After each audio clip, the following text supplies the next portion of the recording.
मेरा नाम नैना है। मैं दिल्ली के एक छोटे से किराए के कमरे में अपनी माँ और पापा के साथ रहती थी। हमारा घर बहुत छोटा था, लेकिन वही हमारी दुनिया थी। पापा दिन भर रिक्शा चलाते थे और माँ घर में सिलाई का काम करती थी। घर की हालत बहुत खराब थी और कई बार ऐसा होता था कि 2 वक्त का खाना जुटाना भी मुश्किल हो जाता था। मैं पढ़ाई में अच्छी थी और बीकॉम के आखिरी साल में थी। मुझे हमेशा लगता था कि गरीबी दुनिया का सबसे बड़ा दुख है, लेकिन मुझे नहीं पता था कि इंसान का लालच गरीबी से भी ज्यादा खतरनाक हो सकता है। एक दिन जब मैं कॉलेज से घर वापस लौटी तो घर के अंदर कुछ अजनबी लोगों की आवाजें सुनाई दी। मैं दरवाजे के पास रुक गई और जो मैंने सुना उससे मेरी पूरी दुनिया हिल गई। मेरे पापा कुछ गुंडों के सामने मेरा सौदा कर रहे थे। वह कह रहे थे कि 20 लाख रुपए के बदले वह मुझे उनके हवाले कर देंगे। यह सुनते ही मेरे पैरों तले जमीन खिसक गई। मैं डर के मारे वहां से भाग गई। गली में खड़ी एक बड़ी गाड़ी दिखाई दी और मैं उसकी डिग्गी में छिप गई। कुछ देर बाद घुटन और डर की वजह से मैं बेहोश हो गई। जब मेरी आंख खुली तो मैं एक बड़े और खूबसूरत घर के कमरे में थी। मेरे पास मेरी माँ बैठी थी। उन्हें देखते ही मैं रो पड़ी। माँ मुझे गले लगाया और बताया इस घर के मालिक का नाम तरुण है। उसने हमें रहने के लिए जगह दी है और वह हमारी मदद करना चाहता है। माँ ने यह भी बताया कि वह भी मेरे पीछे पीछे वहाँ तक पहुँच गई। मैं बहुत डरी हुई थी।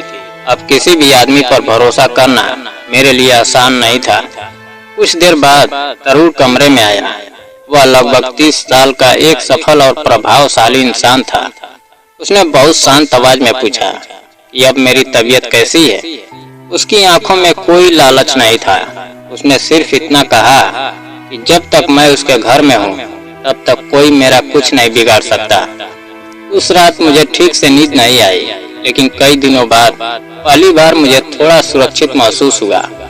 अगले दिन नाश्ते के समय तरुण ने मुझसे मेरी पढ़ाई के बारे में पूछा। जब उसे पता चला कि मैं बीकॉम कर रही हूँ तो उसने मुझे अपने ऑफिस में नौकरी का प्रस्ताव दिया। मैं हैरान रह गई। उसने कहा कि मुझे सिर्फ फाइलें संभालनी होगी और मेरी पढ़ाई भी जारी रहेगी। मुझे समझ नहीं आ रहा था कि वह हमारे लिए इतना सब क्यों कर रहा है। मैंने माँ से इस बारे में बात की। माँ ने कहा कि हर इंसान एक जैसा नहीं होता और शायद भगवान ने हमारी मदद के लिए उसे भेजा है।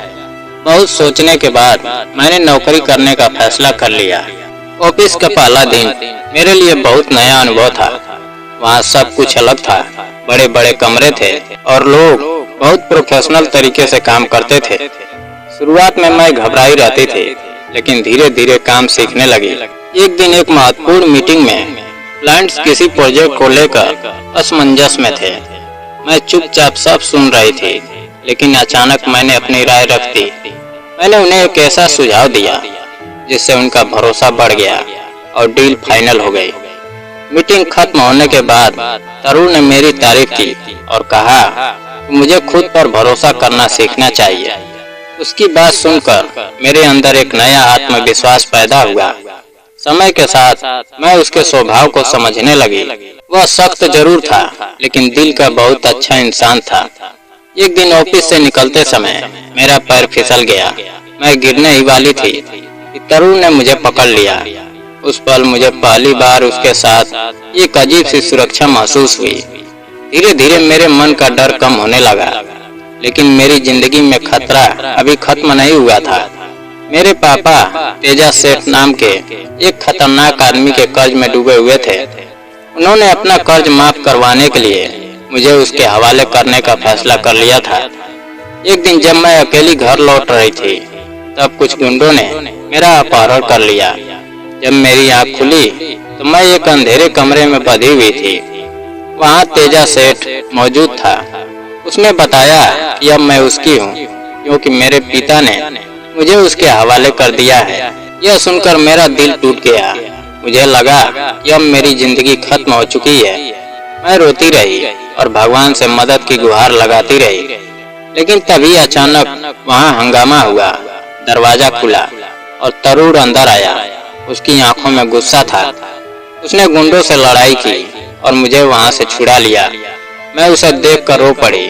उसने मुझे संभाला और घर वापस ले आया। घर पहुंचकर मैं माँ के गले लगकर बहुत रोई, लेकिन मुसीबत अभी खत्म नहीं हुई थी। कुछ ही देर बाद तेजा सेठ अपने आदमियों के साथ हमारे घर पहुंच गया। उसने दावा किया कि मैं उसकी संपत्ति हूँ, क्योंकि उसने मेरे पिता का कर चुकाया था। तब तरुण मेरे सामने ढाल बनकर खड़ा हो गया। उसने तेजा सेठ से पूछा, कितना पैसा देना है? जब उसने 20 लाख रुपए बताए तो तरुण ने तुरंत वह रकम उसके सामने रख दी और साफ शब्दों में कहा, यह मेरा और नैना का पीछा छोड़ दो। तेजा सेठ मजबूर होकर वहां से चला गया। उस दिन मैंने महसूस किया कि तरुण सिर्फ मेरा मददगार नहीं था, बल्कि वह मेरी जिंदगी का सबसे बड़ा सहारा बन चुका था। उसके बाद मेरी जिंदगी धीरे धीरे सामान्य होने लगी। मैं फिर से ऑफिस जाने लगी और पढ़ाई भी जारी रखी। अब मैं पहले जैसी डरी हुई लड़की नहीं रही थी। एक शाम बालकनी में खड़े होकर मैं हवा का आनंद ले रही थी। तभी तरुण मेरे पास आया। उसने कहा कि जब से मैं उसकी जिंदगी में आई हूँ, तब से उसकी जिंदगी बदल गई है। फिर उसने अपने दिल की बात कही और बताया कि वह मुझे पसंद करता है और मुझसे शादी करना चाहता है। उसकी बात सुनकर मेरा दिल जोर जोर से धड़कने लगा। मैंने उससे कहा कि मुझे थोड़ा समय चाहिए। उसने मुस्कुरा कर कहा कि फैसला पूरी तरह मेरा होगा। कुछ दिनों तक मैं बहुत सोचती रही। एक तरफ मेरा दर्द भरा अतीत था और दूसरी तरफ तरुण जैसा इंसान था जिसने हर मुश्किल में मेरा साथ दिया था। इसी बीच मेरे पिता मुझसे मिलने आए। वो बहुत पछता रहे थे और माफी मांग रहे थे, लेकिन उनका दिया हुआ दर्द इतना गहरा था कि मैं उन्हें आसानी से माफ नहीं कर सकी।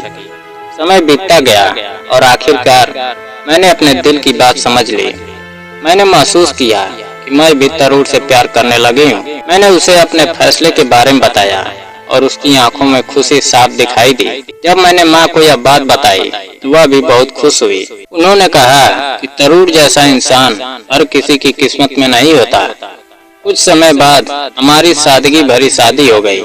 मैं दुल्हन बनी और मेरी आंखों में खुशी के आंसू थे। मेरी जिंदगी ने एक नया मोड़ ले लिया था। मैंने सीखा कि गरीबी इंसान को कमजोर कर सकती है, लेकिन लालच इंसानियत को खत्म कर देता है। मैंने यह भी सीखा कि दुनिया में बुरे लोगों के साथ साथ अच्छे लोग भी होते हैं जो बिना किसी स्वार्थ के दूसरों की मदद करते हैं। मेरी कहानी दर्द और डर से शुरू हुई थी, लेकिन उसका अंत प्यार, भरोसे और नई उम्मीद के साथ हुआ। दोस्तों, अगर कहानी पसंद आई हो तो वीडियो को लाइक और चैनल को सब्सक्राइब करना ना भूलें। जय हिंद।